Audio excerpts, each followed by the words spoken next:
Gujarat state યોગ board દ્વારા જગતપુર, અમદાવાદ ખાતે ભવ્ય યોગ શિબિર યોજાઈ. અમદાવાદ જગતપુર વિસ્તારમાં આવેલ ગોદરેજ ગાર્ડન સિટી ખાતે ગુજરાત સ્ટેટ યોગ બોર્ડ દ્વારા ભવ્ય યોગ શિબિરનું આયોજન કરવામાં આવ્યું હતું. આ શિબિરનું માર્ગદર્શન યોગ કોચ શાંતિ લુહાણા, ટીશા ઠક્કર દ્વારા આપવામાં આવ્યું હતું.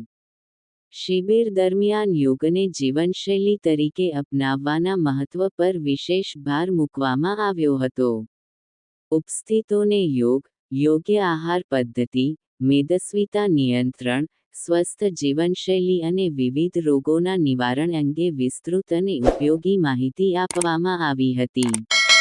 નિયમિત યોગાભ્યાસથી શારીરિક તેમજ માનસિક આરોગ્યમાં સુધારો થાય છે તે બાબતે પ્રેરણાત્મક માર્ગદર્શન આપવામાં આવ્યું હતું. આ યોગ શિબિરમાં યોગ કોચ અને યોગ ટ્રેનરો દ્વારા ખૂબ સારી જહેમત ઉઠાવી જેના લીધે આ શિબિરમાં કુલ 270 જેટલા યોગપ્રેમીઓ ઉપસ્થિત રહ્યા હતા, જેના કારણે સમગ્ર કાર્યક્રમ ઉત્સાહભેર અને સફળતાપૂર્વક યોજાયો હતો.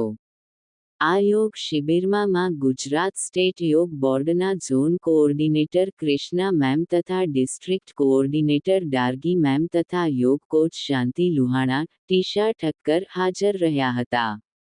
તેમજ જગતપુરની યોગ ટીમના સભ્યો પણ મોટી સંખ્યામાં ઉપસ્થિત રહ્યા હતા. ઝોન કોઓર્ડિનેટર કૃષ્ણા મેમ સાથે વાત કરતા યોગ વિશે વધુ જણાવતા કહ્યું હતું કે યોગ એ ભારતની પ્રાચીન સંસ્કૃતિની અમૂલ્ય ભેટ છે, જે શારીરિક સ્વાસ્થ્ય, માનસિક શાંતિ અને આત્મા પરમાત્માના મિલન માટે અત્યંત મહત્વપૂર્ણ છે. તે શરીરને લચીલું અને સ્વસ્થ બનાવે છે, તણાવ ઘટાડે છે, રોગપ્રતિકારક શક્તિ વધારે છે અને એકંદર જીવનશૈલીમાં સુધારો કરી મન શરીરનું સંતુલન જાળવે છે. આ કાર્યક્રમના અંતે યોગ કોચ શાંતિ લુહાણા, ટીશા ઠક્કર દ્વારા ઉપસ્થિત યોગસાધકોનો આભાર વ્યક્ત કરવામાં આવ્યો હતો અને ભવિષ્યમાં પણ આવી આરોગ્યપ્રદ પ્રવૃત્તિઓ યોજવાની પ્રતિબદ્ધતા વ્યક્ત કરવામાં આવી હતી. અહેવાલ કપિલ વ્યાસ.